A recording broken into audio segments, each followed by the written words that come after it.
పవన్ కళ్యాణ్ జీవితాన్ని, రాజకీయ జీవితాన్ని దాసరి రాము గారు నాశనం చేస్తున్నారు. నేను ఇటీవల ఒక వీడియో కూడా చేశాను. దాసరి రాము గారికి సోషల్ మీడియాలో ఆయన బాగా టార్గెట్ చేస్తా, ట్రోల్ చేస్తా ఉన్నారు. ఆయన ఒక ఇంటర్వ్యూ ఇచ్చిన తర్వాత ఇదే అంశం మీద వీడియో చేశాను, అది వెళ్ళింది. అయితే ఇలాంటి క్రమంలోనే నేను దాసరి రాము గారితో మాట్లాడడం అయితే జరిగింది. ఇదిగోండి, దాసరి రాము గారితోనే నేను మాట్లాడడం జరిగింది. దాదాపు 18 నిమిషాల 6 సెకండ్లు నేను ఆయనతో మాట్లాడడం జరిగింది. సుదీర్ఘమైనటువంటి సంభాషణ. సో ఆయన ఆలోచన విధానం, ఆయన యొక్క సిద్ధాంతాలు, ఆయన యొక్క మాట తీరు చాలా గొప్పగా ఉంది.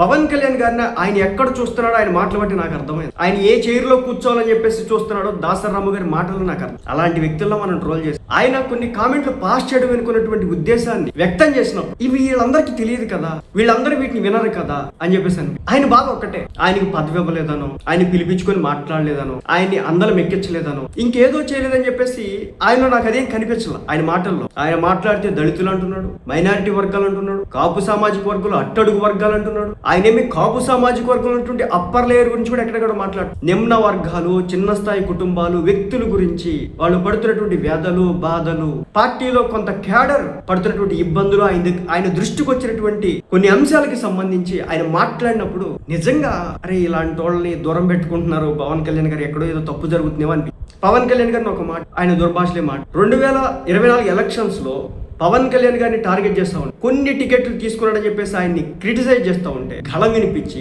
డిఫెండ్ చేసినటువంటి వ్యక్తి దాసరి రాము గారు. అలాగే కూటమి పార్టీలు అయిన తర్వాత కాపు సామాజిక వర్గం దగ్గర నుంచి వచ్చినటువంటి వ్యతిరేకత పవన్ కళ్యాణ్ గారికి ఇది ఎక్కడ నష్టం చేకూర్చిద్దో అని చెప్పేసి తన వంతు అన్ని ప్రాంతాలకు వెళ్ళి ఆయన చెప్పిన మాటలు బట్టి నేను చెప్తున్నాను, వెళ్ళి ఆయన చేసినటువంటి పనులు విన్న తర్వాత నాకే ఆశ్చర్యం వేస్తుంది. ఎందుకో పవన్ కళ్యాణ్ గారు కొంతమంది వల్ల దెబ్బతిన్నమాట వాస్తవమే. ఆ దెబ్బతినడంలో భాగంగా కొంత అతి జాగ్రత్తగా ఉంటున్నారేమో అనిపించింది. మనందరికి తెలిసిందే, ముద్రగడ పద్మనాభం గారు కావచ్చు, హరిరామ జోగి గారు కావచ్చు, చాలా ఎదురు చేసినారు, నువ్వు అన్ని సీట్లు తీసుకు, నువ్వు వాళ్ళతో ర్యాలీ అవ్వద్దు, అది ఇదని. కానీ దాసరి రాము గారు అలాంటి వాళ్ళని సైతం కూడా ఆయన చెప్పారు. ముద్రగడ పద్మనాభం గారితో కావచ్చు, లేదా హరిరామ జోగి గారితో కావచ్చు, మరికొంతమంది కొన్ని వందల మంది ఎలా పవన్ కళ్యాణ్ గారిని టార్గెట్ చేసినా, ఎలా సముదాయించారో కూడా చెప్పారు. అంటే ఆయన వెళ్ళాలనుకుంటే వైసీపీకి వెళ్ళొచ్చు, లేదంటే ఆయన వెళ్ళాలనుకుంటే ఒకవేళ రాజకీయంగా, బట్ ఏనాడు కూడా రాజకీయంగా ఆ పార్టీలో వైపు చూడనటువంటి వ్యక్తి పవన్ కళ్యాణ్ గారు అంటే జనసేన పార్టీ అంటే అభిమానం, జనసేన పార్టీ క్యాడర్ మీద ప్రేమ. సో ఎక్కడో ఏదో నష్టం జరుగుతుంది అనేది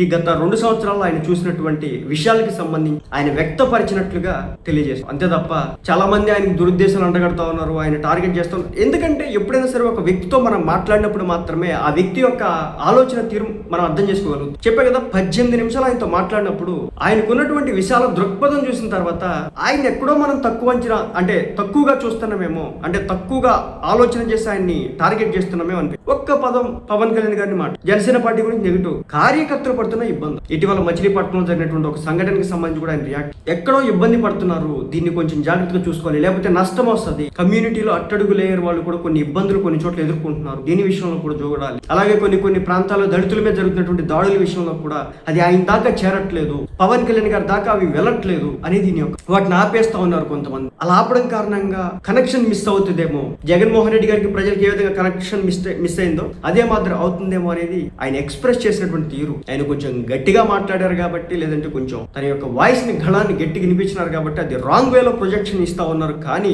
గుర్తుపెట్టుకోండి, 2024 ఎలక్షన్స్ కు ముందు వాళ్ళు చేసినటువంటి సేవ మర్చిపోలేదు. నేను మాట్లాడి చెప్తున్నా ఆయనతో. ఇంతకు ముందు నాకు పెద్ద పరిచయం కూడా ఎక్కడ లేదు. ఆయన జనసేన పార్టీ కోసం టీవీ ఛానల్లో కూర్చొని డిబేట్లో పార్టిసిపేట్ చేసి తన గళాన్ని వినిపించినటువంటి ఆ సందర్భాలు తప్ప ఈ రోజు మాట ఎందుకో తెలియట్లేదు. పవన్ కళ్యాణ్ గారు కొంతమందిని దూరం చేసుకుంటున్నారేమో. అంటే దాసరి రాము గారు లాంటి వాళ్ళని ఒక్కసారి పిలిచి మాట్లాడుంటే కనుక సిచ్యువేషన్ వేరేలా ఉండేది. తన యొక్క లోన ఉన్నటువంటి బాధ ఆయనకి తెలిసేదేమో. అది ఆయన దాకా వెళ్ళట్లేదని చెప్పేసి ఆయనలో ఉన్నటువంటి బాధని ఇలా ఆయన వ్యక్తపరిచి ఉంటారని నాకైతే అర్థమైంది. ఆ ఇంటర్వ్యూ చూసిన తర్వాత ఈ రోజు ఆయన మాట్లాడేది అక్కడ దాకా వెళ్ళనియట్లేదు, అక్కడ దాకా రీచ్ అవ్వట్లేదు. దాసరి రాము గారి వాయిస్ అక్కడ దాకా ఆయన దాకా వెళ్ళట్లేదు పవన్ కళ్యాణ్ గారు అనేది నాకైతే అర్థమైనటువంటి. ఆయన ఏమి నాకు పదవి కావాలనో, లేకపోతే నేను ఆయన ఏమంటున్నాడు, నేను నా కమ్యూనిటీకి సేవ చేసుకుంటే చాలు అంటున్నాడు. నా కులంలో ఉన్నటువంటి చిన్న వర్గాలు ఇబ్బందులు పడుతున్నటువంటి వాళ్ళకి నేను సపోర్ట్ ఉంటే చాలు అంటున్నాడు. ఎందుకు అలాంటి వ్యక్తుల విషయంలో ఎక్కడో ఏదో తప్పు జరుగుతుందేమో, మాట్లాడితే బాగుంటుందేమో అని కొంతమంది ఆయన ట్రోల్ చేస్తూ ఉన్నారు, తిడతా ఉన్నారు. కుదిరితే ఆయనతో మాట్లాడండి, మీకు అర్థమవుతుంది ఆయన బాధ ఏంటి, ఆయన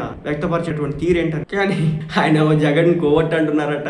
నేనెందుకు కోవట్ అవుతాను, నేను అదే జగన్మోహన్ రెడ్డి గారి మీద మాట్లాడినండి కదా అంటాడు. ఆయన కోవట్ అని చెప్పేసి ముద్ర అంటే ఆయన ఆలోచన తీరుని విన్న తర్వాత నాకు ఆశ్చర్యం వేసింది. అరే ఇలాంటి వాళ్ళు కదా ఆయన చుట్టూ ఉండాలి అని చెప్పి. ఎక్కడ ఏదో మిస్అండర్స్టాండింగ్ జరుగుతూ ఉంది. వీటి విషయంలో పవన్ కళ్యాణ్ గారే ఇంకా చొరవ అందరినీ దూరం చేసుకొని, అంటే పవన్ కళ్యాణ్ గారు అంటే అభివృద్ధమైనటువంటి ప్రేమ ఉన్నటువంటి వ్యక్తులు కూడా దూరం వెళ్ళి ఏదైనా నష్టం జరుగుతుంది ఒకసారి చూసుకుంటే బాగుంటుంది. చెప్పే కదా సుదీర్ఘమైనటువంటి సంభాషణ ఆయన మాట్లాడుతూ ఉంటే ఆశ్చర్యం వేసింది అన్నమాట. ఆయనకున్నటువంటి ఆలోచన. దయచేసి రాంగ్ వేలో ప్రొజెక్షన్ ఇవ్వకండి. ఆయన మాట్లాడడం వెనుకున్నటువంటి బాధ ఒకటి కొన్ని సందర్భాల్లో అవుట్రేజ్ అయింది. అంతే తప్ప ఆయనకి ఎలాంటి బ్యాడ్ ఇంటెన్షన్ అయితే నాకు కనిపిస్తుంది. బ్యాడ్ ఇంటెన్షన్ మాట్లాడినటువంటి వ్యక్తిగా చెప్తాను.